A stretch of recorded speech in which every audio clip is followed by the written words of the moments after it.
Нийслэлийн 351-р цэцэрлэгт чанга уншлагын арга зүй хөтөлбөрийг хэрэгжүүлж байна. Тухайн хөтөлбөр нь хүүхдийн тархины хөгжил, хэл яриаг дэмжих зорилготой юм. Хүүхдэд үлгэрийг чанга уншиж өгөх нь хэл яриа, төсөөлөл, сэтгэл зүй болон харилцааны чадварыг хөгжүүлэх үр дүнтэй арга болохыг тодтогч байна. Иймээс тухайн хөтөлбөрт эцэг эхчүүд идэвхтэй хамрагдаж туршлага хуримтлуулах болжээ.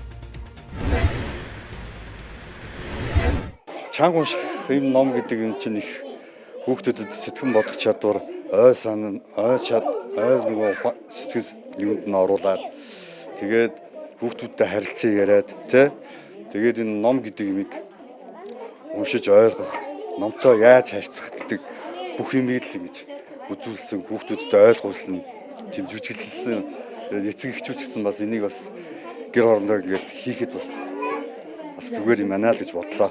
Эцэг эхчүүд бид өдөрт хүүхдүүдтэй 10-аас 20 минутын чанартай цаг зарцуулаад үгийн баялагын ихсгэх мөн оюун ухааны тэлэх зорилгоор номыг тогтмол уншиж өгөх хэрэгтэй байна гэдэг ойлголтыг маш сайн ойлголоо. Нөгөө сонсох чадварыг, унших чадварыг бол ерөнхийдөө айгүй хоцрогдуулсан байна. Тэрийг маш сайн ойлгож авч байна. Хүүхдүүдтэйгээ маш ойрхон байх хэрэгтэй юм байна гэдэг маш их ойлгож авч байна. Хөтөлбөрт хүүхдийн сонирхлыг татсан зохиолыг эхлээд 1-2 удаа уншиж сонсгоно. За дараа нь хүүхдүүдийг дагуулж уншуулж сонирхож байгаа гадаад хэлтэй харьцуулан сурах боломжтой. За гол зарчим нь чанга тод унших бөгөөд ингэснээр хүүхэд уншиж байгаа зүйлээ илүү сайн ойлгож ой тогтоолт сайжирдаг байна. Хүүхдүүдийг хосоор хамтран уншуулах, уншсан хэсгийн гол утгыг ярилцуулах, асуулт асууж хариулт өгөх зэрэг үйл ажиллагааг зохион байгуулдаг. За энэ нь хүүхдийн унших, ойлгох, харилцах чадварыг хөгжүүлэхэд чухал нөлөөлдөг гэдгийг хэлж байлаа.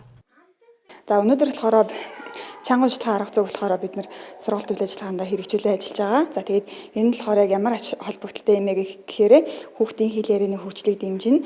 Хүүхэд анхаарал төвлөрөх болон танин мэдхийн чадварууд нь нэмэгддэг. Мөн номонд дуртай болох, номыг сонирхон үзэхэд нь илүү эргээр нөлөөлдөг байгаа.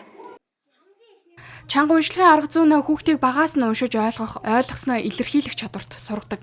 За мөн их хэлээ төгс эзэмших, бүтэн өгүүлбэрээр ярьж сурах, өөрийгөө олон бусдыг илэрхийлэх цогц чадвар суулгахыг зордгоо. За энэ арга нь хүүхдийн тарих мэдлэгийн систем, сонсгол, үнэрлэх, хүрэлцэх чадварыг ч хөгжүүлэхэд чиглэсэн бөгөөд насан туршийн боловсролын үндсэн суурийг тавьж өгдөг байна.